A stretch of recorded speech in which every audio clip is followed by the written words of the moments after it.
Assalamualaikum warahmatullahi wabarakatuh. Mohon izin, Bapak Ibu dosen, izinkan saya memperkenalkan diri. Saya Fajri Zakiatunisa, NRP 5721321367 Taruni Program Studi Teknologi Pengolahan Hasil Perikanan kelas A semester 5.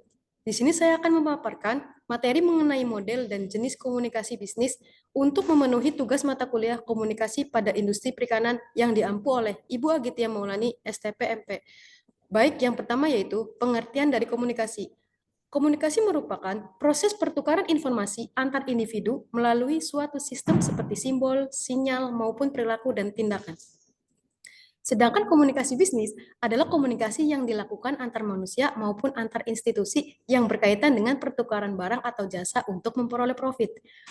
Model komunikasi yaitu melalui 4 unsur utama komunikasi berupa source atau sumber, message atau pesan, channel atau media, dan receiver atau penerima, serta 3 unsur lain yaitu efek, feedback, dan lingkungan.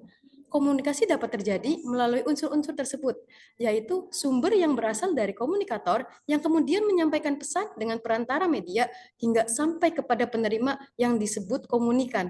Selanjutnya, komunikan akan menerima efek dari pesan tersebut dan memberikan umpan balik berdasarkan kondisi lingkungan yang ada.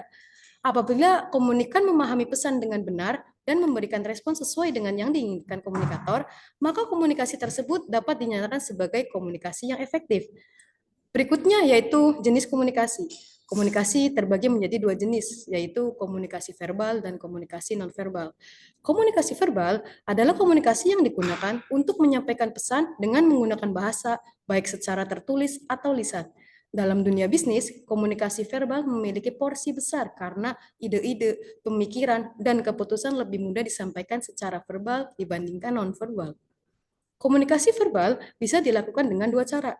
Yang pertama ialah berbicara atau speaking dan menulis atau writing. Berbicara dinilai lebih cepat dan praktis, serta dianggap lebih mudah menyentuh sasaran karena langsung didengar komunikan. Namun, beberapa pesan juga dapat disampaikan secara tertulis untuk lebih rinci dan kompleks. Contohnya seperti surat, memo, dan laporan. Yang kedua ialah mendengar atau listening dan membaca atau reading. Pelaku bisnis cenderung lebih suka menerima atau mendapatkan informasi ketimbang menyampaikannya, sehingga keterampilan mendengar dan membaca sangat diperlukan. Selanjutnya, komunikasi nonverbal. Komunikasi nonverbal ialah bentuk komunikasi yang digunakan untuk menyampaikan pesan tanpa kata terucap dan tertulis. Terdapat 5 fungsi pesan nonverbal yang dihubungkan dengan pesan verbal, yaitu yang pertama, repetisi untuk meyakinkan. Yang kedua, substitusi untuk menggantikan kata verbal. Yang ketiga, kontradiksi untuk penolakan. Yang keempat, komplement sebagai pelengkap. Dan terakhir yang kelima, aksentuasi untuk menegaskan.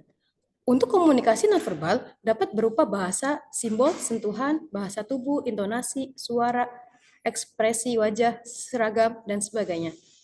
Baik, demikian pemaparan materi yang dapat saya sampaikan. Mohon maaf apabila ada salah kata yang kurang berkenan. Dan saya ucapkan banyak terima kasih karena sudah berkenan menonton video ini. Akhir kata, wassalamualaikum warahmatullahi wabarakatuh.